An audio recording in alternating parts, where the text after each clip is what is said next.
جگہ وہ ایک ہی نام لکھا ہوا یا فاطمۃ الزہرا.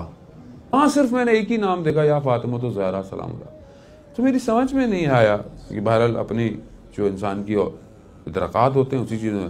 لیکن وہاں جو راوی تھا جو بیان کر رہا تھا باتیں کہ ہمارے جتنے بھی بڑے آپریشنز تھے ان سب کا جو کوڈ ورڈ تھا وہ یا فاطمہ تھا. وہ یہاں تک بھی چلیں تھا لیکن کیوں تھا, وجہ کیا تھی؟ تو شہید برونسی کا واقعہ ہے اور باقیوں کا واقعہ ہے کہ ایک کسی آپریشن میں قاسم سلیمانی نے بھی اس کو کوٹ کیا ایک جگہ پر کہ ہم ایک جگہ اتنے پھنس چکے تھے, ہمیں رات کی تاریکی میں طے کرنا تھا, کسی کو نہیں پتا تھا, بہت راز بہت طریقے سے اندھیرا تھا, دونوں طرف پہاڑیاں تھی, جوانوں نے گزرنا تھا رات کی تاریکی میں, اور یہ سٹیپ اتنا راز میں تھا کہ کسی کو نہیں پتا چلنا. رات کو چلنا شروع ہوئے, اچانک سے ہمارا یہ راز کھل گیا, دشمن نے فائرنگ شروع کر دی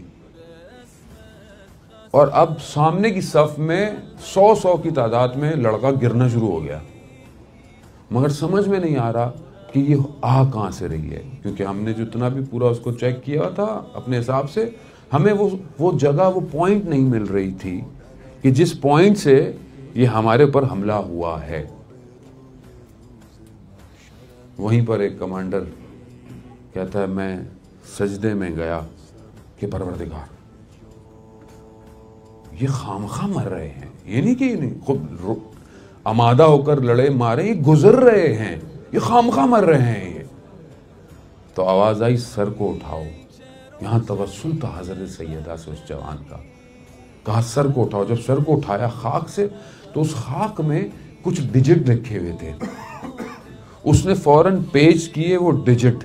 اصل میں وہ ڈیجٹ اس مارنے والی جگہ کا ہندسہ تھا, نمبر تھا کہ اس ڈیجٹ پہ کنورٹ کر کے اس اینگل پہ مارو. جیسے ہی مارا گیا دشمن کو وہیں جا کر لگا اور اتنا وہ پریشان ہو گئے کہ یہ راز تاریکی اندھیرے کے اندر کیسے پتہ چل گیا کہ مخصوص مقام پہ جا کر انہوں نے اس نقطے پہ جا کر مارا ہے. تو سمجھ میں آیا کہ کائنات کا راز یا فاطمہ کیوں ہے. کائنات کا راز یا زہرا ہے, لیکن یہ راز ایسے نہیں مل جاتا. اس راز کو حاصل کرنے کے لیے ریاضت کرنی پڑتی ہے, اور وہ ریاضت کیا ہے کہ ولایت کو پہچانو, ولایت کو ترک کرو. جتنا ترک کرتے جاؤ گے ولایت کو, یہ راز تمہارے لیے کھلتا چلا جائے گا.